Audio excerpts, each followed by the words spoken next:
We can now bring in our international affairs editor, Philip Turle. Philip, great to see you as always. We have this confirmation coming from Belarus that Yevgeny Prigozhin has landed in the country. What's he going to do now that he's in Belarus? Sit on his hands?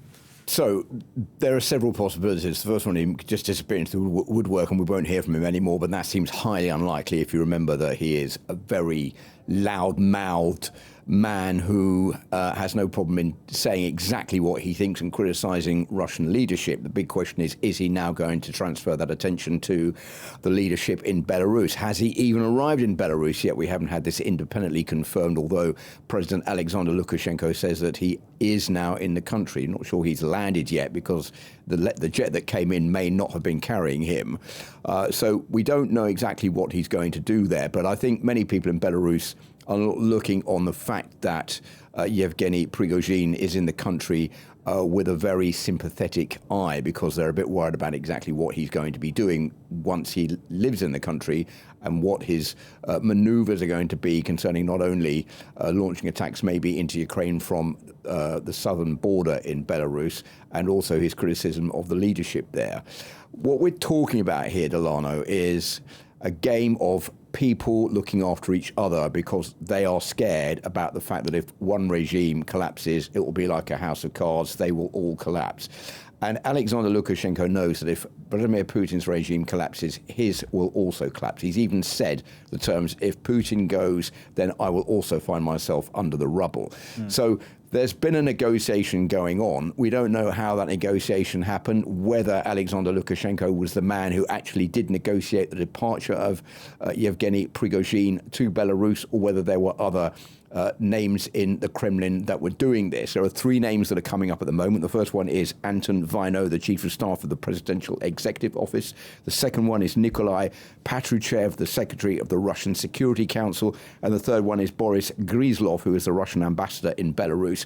There are rumors that they met with President Putin and said, you've got to end this now. You've got to offer a way out to Yevgeny Prigozhin to send into Belarus. You have to bring Alexander Lukashenko on board, get him to issue the invitation that he's gone there. Question now is, what is the impact that those three have on President Putin? Do they have influence over President Putin? We don't know about that at the time being, but that looks as though it could have been a scenario in trying to end what could have been a very difficult situation for the Russian president if that rebellion had got any further towards Moscow. Let's talk about Wagner for a second, because this mercenary group obviously is active in various parts of the world there, including in Ukraine and in Mali and the Central African Republic. Earlier today, we had Belarus's president who says his country will benefit from Wagner fighters. And earlier, we had Russian officials who saying they're integrating Wagner military hardware into the Russian army. So who is going to be essentially calling the shots for Wagner? Will it be Prigozhin? Well, that is also one of those questions nobody knows the answers. There are so many questions that are left without answers at the moment. We don't know what the future role of Yevgeny Prigozhin is going to be. I think it's pretty definite to say he won't be pulling the strings as far as Wagner is concerned in its role in Ukraine anymore. They're going to have to find someone to take over that job.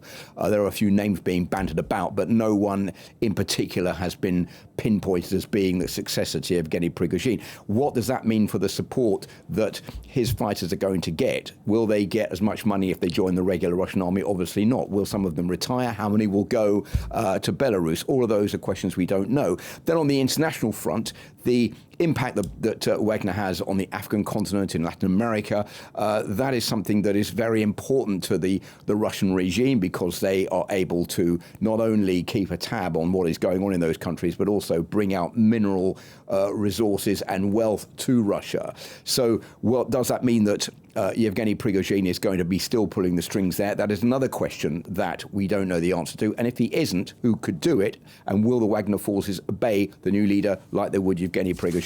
We really don't know at the moment. Exactly. We don't know. The question of loyalty is an important one. We'll know in the days and weeks to come. Thank you very much for that, Philip Turle.